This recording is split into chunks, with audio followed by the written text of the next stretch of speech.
Hey guys, what's up? It's me, Skurs. Today I want to show you how to solo BWL in Wrath of the Lich King. I'm currently playing on the Warmane server, which plays in the latest patch of Wrath of the Lich King, and my gear is about 6.2k gear score on this Feral Druid, and I switch between DPS and tank gear depending on the fight. Many forum posts said that BWL cannot be soloed at level 80, especially because of the first boss fight. So it's time to prove you are wrong, because I did it, right? For Razorgore, I use fully tank gear with tank talents, so I maximize the time I can channel the orb and stay alive. Feel free to pre-buff yourselves with Drums of Forgotten Kings, Flasks, Scroll of Fortitude, and whatever else you have. You can buy all of those for an okay-ish price at the auction house. I begin by killing the NPCs at the orb and turn towards the enemies, while standing on the platform after killing them. So when I click the orb, I will dodge and parry many attacks, which you cannot do when the enemies attack you from behind. So you want to face away from the big room, your back faces the big room, right? The channeling of the orb gets reduced by a lot when Razorgore gets attacked. Not you, remember that. Which is okay, because the mobs will run towards you anyways. Just make sure Razorgore does not get attacked by any AoE spells, because that instantly cancels like 1/3 of your channeling time, which sucks. And then you have to, wait it out for I think a minute or 45 seconds, which, it's just annoying. So if you should drop low in HP, you can always jump down from that little platform right there, which gives you like a 2-second little buffer in which you don't take any damage and can heal yourself maybe a little bit, or maybe regain some cooldowns if you do that multiple times. So from now on, it's just rinse and repeat until all the eggs have been destroyed. And don't be too overconfident, because the ads can kill you quite fast while channeling that orb. So if you don't pay attention, you may die very quickly. And by the way, this fight actually took me around 15 minutes and a few attempts before that, so don't get too disappointed, because it will take a long time. And you will see how low I'm dropping sometimes. So really do this on a tank, do this on a Propelli, do this on a DK, do this on a Feral Druid, and you should be okay. I don't know about warriors though, I think that's not a good idea.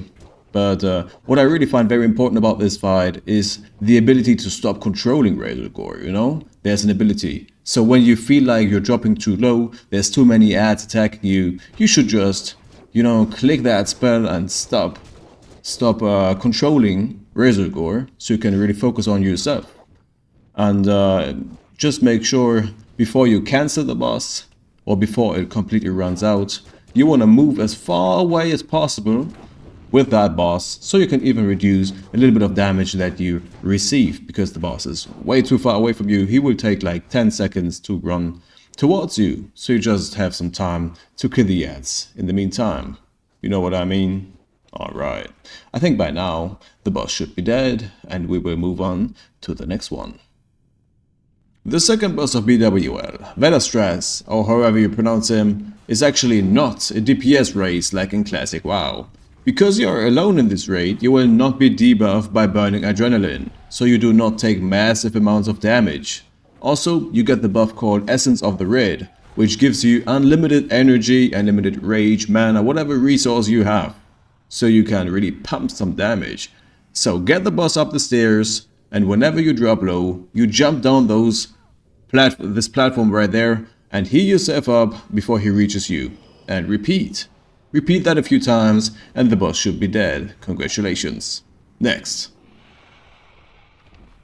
The third boss is really just tank and spank. This is the most boring encounter of the whole raid, I think. It doesn't even have like a gear requirement. You could probably do this naked. Like, this is so boring. Prepare some nice audiobook, maybe some podcasts, and just spank that boss until it's dead. That's all I can say. I'm very sorry. You have to endure the pain just like I did.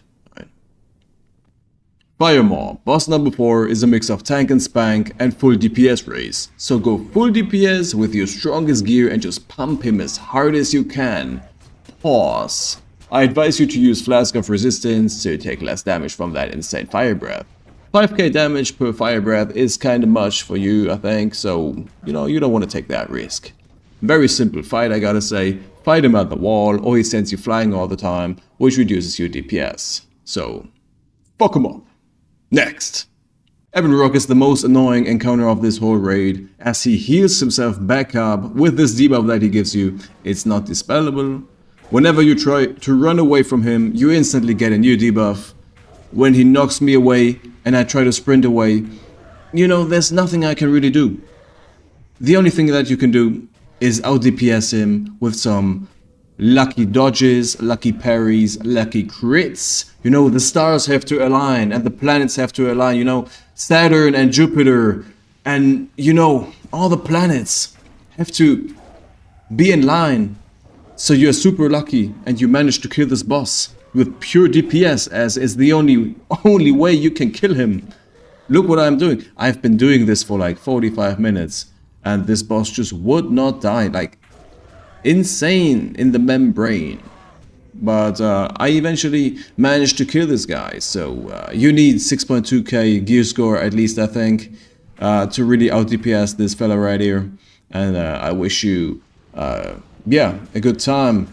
Open your audiobooks again and some videos, and I don't know, maybe you have this massage thing for your back. It's very nice while you manage to kill this guy for 45 minutes. Now, maybe not 45, maybe 20, but it's going to be very, very boring regardless. Alright, next. Flamegor is another boss that's basically free loot, so just drag him in a corner and tank and spank him until he's dead. He does quite a bit of damage, so wear your tank gear and your tank talents, and then he should already be lying dead on the ground. Very, very simplified, very simplified. Next. Chromaggus is a very complex fight to solo, as he has so many things that can kill you in seconds or make staying alive really tricky. First of all, before the boss fight, you want to save up the hourglass sand from the NPCs before the boss, like the Blackwing Warlocks and Technicians, so you can dispel the bronze debuff that you will get. If you don't dispel that, you will be periodically stunned for 4 seconds all over again for 10 minutes. There are 5 debuffs in total: Brute Affliction Red, Green, Blue, Black and Bronze. And depending on the class that you play, you might want to dispel some of those. I'm playing as a druid, so I can dispel curses and poisons. Red counts as a disease, green is a poison, blue is magic, black is a curse, and bronze can only be dispelled with the hourglass sand. It is absolutely necessary that you dispel some of those, because if you have all 5 of them on you at the same time, the fight will end, because you will get mind controlled, be a dragonkin, and then, you know, you're basically dead. Now that you know about those debuffs, we can start the fight. I kinda used the same strategy as when I was fighting Vaelstrasz, but I did not jump down when I was low HP. I jumped down when I saw that Chromaggus was casting the spell Time Lapse. This is an 8-second stun, which reduces your max HP by 50% during that time, so you take massive amounts of damage, and when he casts that, you might want to jump down so he misses his cast and will only cast it again by the time you are up again, because you will drag this big boy up the stairs and to the same position again. Rinse and repeat. Try to LOS the fire breath while you're at it to minimize damage that you're taking, and you should be good to go. Just don't forget to pay attention to the debuffs all the time, so you don't want to be mind controlled seconds before the boss is dead. I'm speaking from experience. Sadly, I was unable to fight Nefarian on my druid because I couldn't stay in bear form.